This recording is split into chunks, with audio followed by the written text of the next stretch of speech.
What's up, guys? Today is Saturday. It is currently 2:57. So, when I turned 19, my birthday's in August, I was working in road construction, and I wasn't actually working on crews, I was just working for a road construction company, and, sorry, my phone was going off. Anyways, so when I was 19 years old, I was working for a road construction crew. I wasn't working on any actual crews that did road construction, but I worked for a crew that worked on all the equipment. My dad was a foreman, he still is, and I mowed the yards, weed eated, I ran parts, and currently, whenever, I believe it was the summer that I turned 19, and it could have been the summer that I turned 20, but the gentleman that owned the company also owned a rental company, and so we wound up moving the rental company from this side of town and moved it to this side of town. So I was very active during the day. I drank a lot of Gatorade, drank a lot of water. During this time, every morning I would wake up and I would do high intensity cardio for 5 to 10 minutes. And I had an elliptical, it was broke. I bought it actually from I believe I bought it from my sister-in-law, my brother's wife. And I either bought it from them or I gave it to them, I don't remember. Anyways, it was broken, it's a piece of shit, and I used the hell out of it. I did, like I said, 5 to 10 minutes every morning, stand up, I wasn't sitting, and I really wish I still had that thing, because that thing kicked my ass. Anyways, so I was on the elliptical. I woke up around 4:30, 5 o'clock in the morning. I lived in Fayetteville. I had a 20-mile drive every day, or every trip, to go to work. It was 20 miles. To go home, it was 20 miles. And so I woke up early, worked out, and as soon as I got home at night, I would get undressed, put some sweatpants on, and I'd do some curls with some dumbbells, and I'd get back on that elliptical, and I'd go for another 5 to 10 minutes. Hard, fast cardio. And that was it. And then I decided that, hey, you know what? I'm gonna become a vegetarian, because I'm sick and tired of going to the restaurants, 5 minutes down the road, and getting like 4 tacos and a giant fucking thing of cheese dip, every 3 nights a week or something, because that stuff adds up. So I quit that. I quit eating meat. I quit giving myself a purpose to go out and get something to eat. So, vegetarian. I ate a lot of beans. I ate a lot of cheese. I ate lettuce. Man, every meal I was eating 3 salads every meal. And salad, no dressing.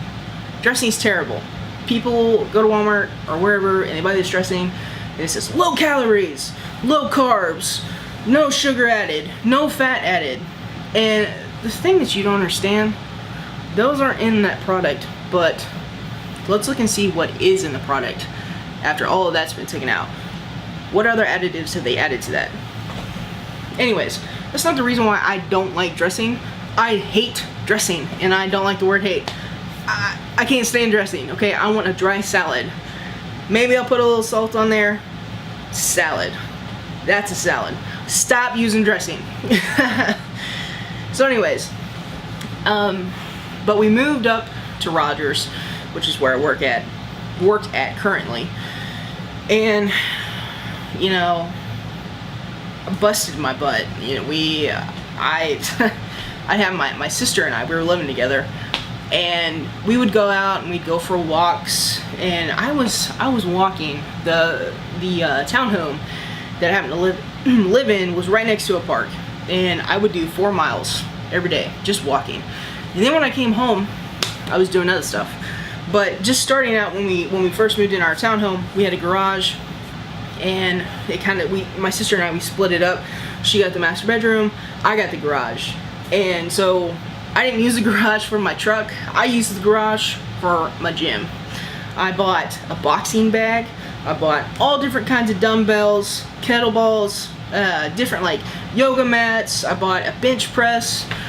I turned it in to like the ultimate garage of garages, if that's even a thing. me some water. Hang on. So, moving along. And, you know, I would go and I'd go walk for 4 miles. It was 2 miles one way. And I'd come back. And some nights, I would be out there in the dark. And I would be wearing a sweatshirt, sweatpants. And I'd do my 4 miles. I'd come back and I'd walk around the blocks. Walk around for like 4 or 5 times. And I'd go home, get in the house. I would kind of cool down, but then I'd bring my heart rate right back up and I'd start boxing for 30 to 45 minutes. You know, just Western boxing, you know, just hitting the bag. Boom, you know, for 30, 45 minutes. And actually the first time I bought my boxing bag, I bought a 100-pound bag and I bought MMA gloves. And I actually put holes through my gloves and like I ripped them, and they were brand new, but I actually made my knuckles bleed because I didn't know what I was doing. But man, I didn't want to stop. The pain was just, it was phenomenal, you know? I mean, I felt like I was alive. So I did boxing, cardio. I've never really felt super happy and comfortable doing dumbbells or any kind of weight training, just because none of it really seems natural to me. I do like the kettlebell. The kettlebell seems natural, but dumbbells, anything bar related, just doesn't feel natural to me. So I always try to do a lot of cardio and a lot of cardio. And I try to like actually add extra weight to me. You know, do lunges, run stairs. But so I did all that. And then and this all actually started from, so I was 19 till I was 21. I started all this on my own, and at that time, before I went to my next milestone here, I had lost 60 pounds. Just around 60 pounds. And I was driving one night down, we were actually going to Flying Burrito so I could get a vegetarian burrito. And they were coming back and I seen this mixed martial arts gym, and I was like, you know what, Nicole, let's pull in there, because like I've been eyeballing this thing, and like I'm just gonna take a step, I'm gonna go in there, I'm gonna see what they're about. And I went in there and I told them, I said, hey, I said, I've never have done MMA. I've actually have been training myself on my own boxing bag for a good year now. And like I've lost just over 60 pounds by myself. And they're like, whoa, wait, you what? I'm like, yeah, I've trained myself. I have had no special help. Stuck to a very strict diet. I've lost 60 pounds. Like I've put in the work. And I would like to, you know, progress, because at that time I was actually just maintaining that weight. I wasn't actually moving up, I wasn't going down, I was just maintaining, and it was really frustrating. So I joined this MMA gym, and you know, they actually kind of accused me of knowing what I was doing. And I said, no, honestly, I literally don't know what I'm doing, because I taught myself, you know, back then YouTube wasn't a big thing for me anyways. It wasn't like I can just go on the web and look and see how to box and how to do MMA. And so, you know, I picked it up really, really fast. And I started doing more classes every week. Started paying more money to do classes every week. And so it got to the point where I was paying almost $200 a month to be in this gym. And, you know, we kind of had split the classes in half, and that way we were doing MMA classes 4 days a week. And I had switched to the other class because it was a smaller group class, and I felt like I wasn't getting enough attention that I needed, because like I was still maintaining. I wasn't actually losing anything. And it kind of got to the point where I was helping to train the other students in the class, and I wasn't actually getting what I needed. And I was spending all this money for other people to learn. So it was really frustrating. Whenever I had decided to quit, I was just going to go back to being who I was, you know, working out on my own, because it felt like I had progressed so much more on my own than being with someone else or being with the gym. And by the time that I had quit the gym, I had about 3 months left on my contract. I had to pay all that out because it was a contract. And the next month, I went through the worst depression I had ever faced in my entire life. I had a family member who committed suicide. And then 7 days later, I had my sister, who I was still living with, her really good friend was killed on a motorcycle. And then 6 days after that, my mentor was killed on a motorcycle. And just having all of that in 1 month, it just sat down on my chest and it stayed there for a while. You know, it was a really deep feeling, and it was really hard to get past because you're just like, what happened? What's going on? Who am I? What am I doing? Why am I doing this? Like, I don't want to do this anymore. You know, like, leave me alone. Don't talk to me. I just want to go. I just want to be by myself. You know, want to listen to some music. I don't want to eat. You know, I don't want to do anything. I just want to not do anything. But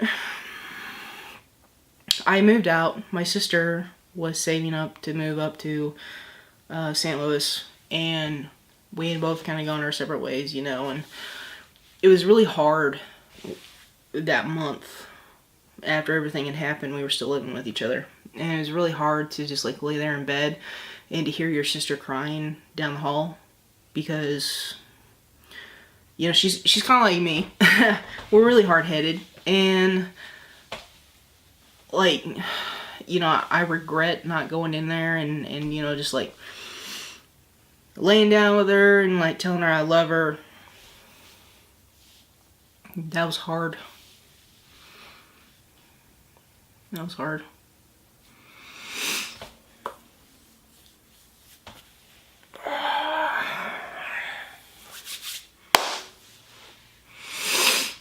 It's probably the worst. It's probably like yeah. That memory sticks out the most. I should have gone in there and just comforted her. But I didn't because, you know, I needed comforting too, but, you know, I should have gone in there and told her I loved her, even if it didn't mean anything to her. I would have felt better about it.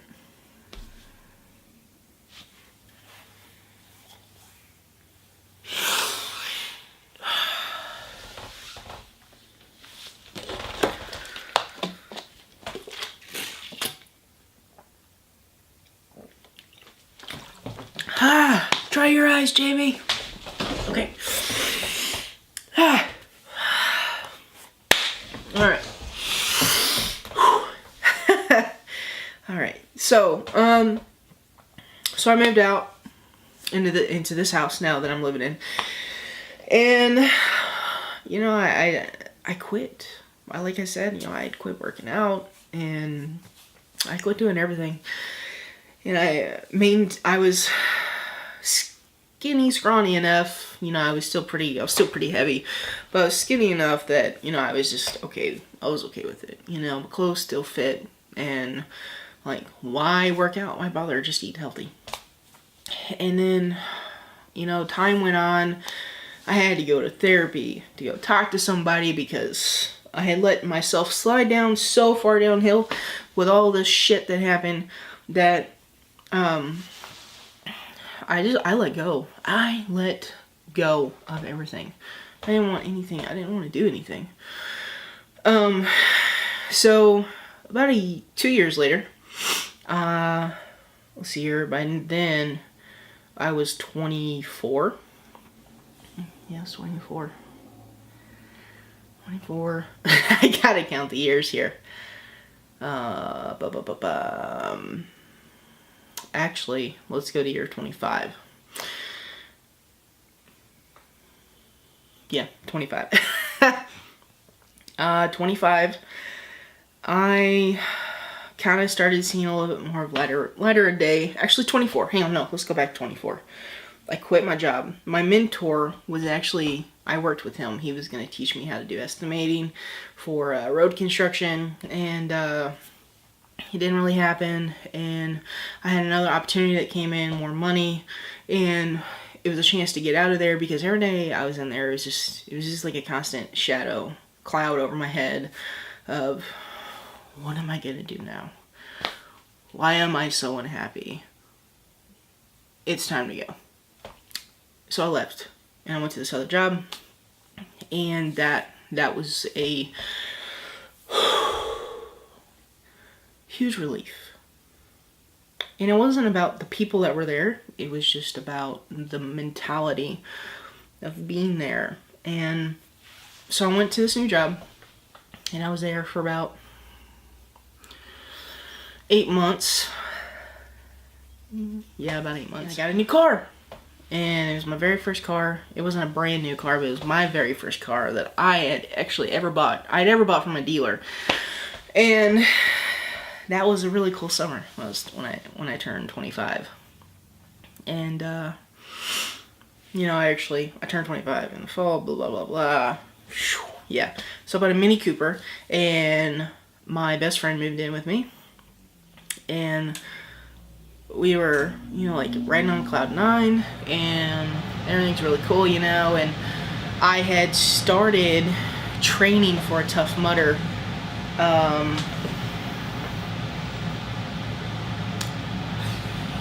Actually, I was 24. I was 24 and I just turned 25, and I started training for a Tough Mudder.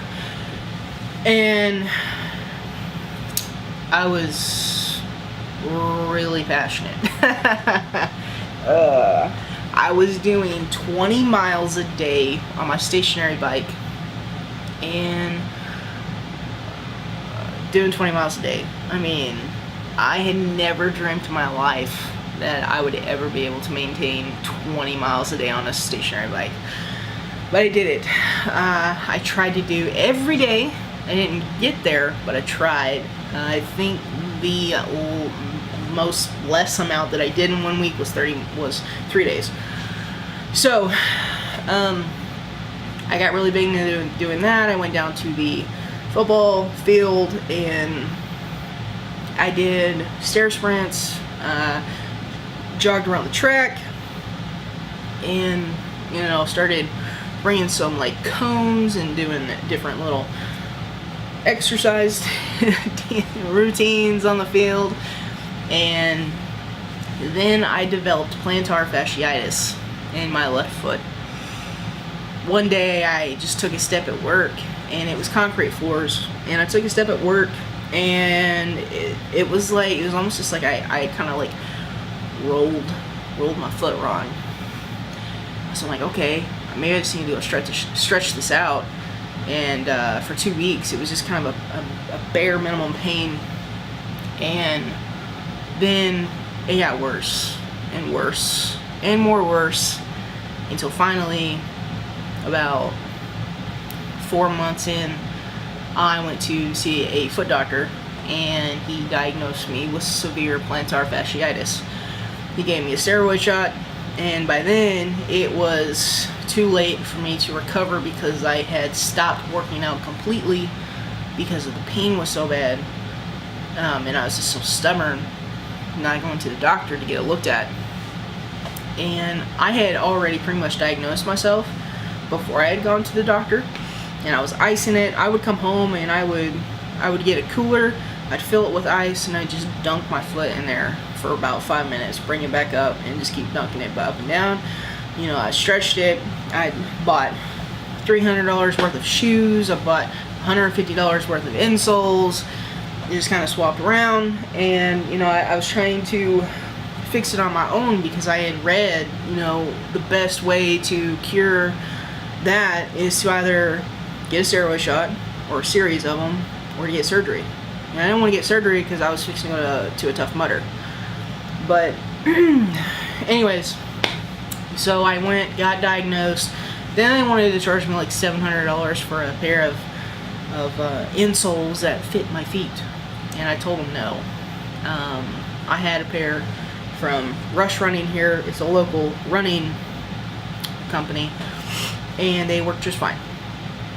I went on for probably another 5 months, and the pain kind of started coming back again, and I did more research on how to stop it, and what I wound up taking was pantothenic acid and magnesium, and I had bought a boot for my foot that keeps my foot like this when I sleep at night, way before I went to the doctor. But I wore that kind of off and on, and I rolled my foot on a baseball, did my stretches, and pretty much have cured it. And I still have pain from time to time, and also walking wrong for so long on it has done some damage to the tissue. Last time I went to the doctor, they told me it was swollen, and I tried to get into an orthopedic person down in Fayetteville, and they never called me back. So probably need to continue with it, but for now it's at bay. So now that I have all this talked about, whatever, I'm gonna have to edit a lot of this shit. So now I have all of this that I just discussed with you. I'm gonna go over some different supplements that I think everyone should have in their diet. Coming soon. Bye! Oh, wait, no, is it over here?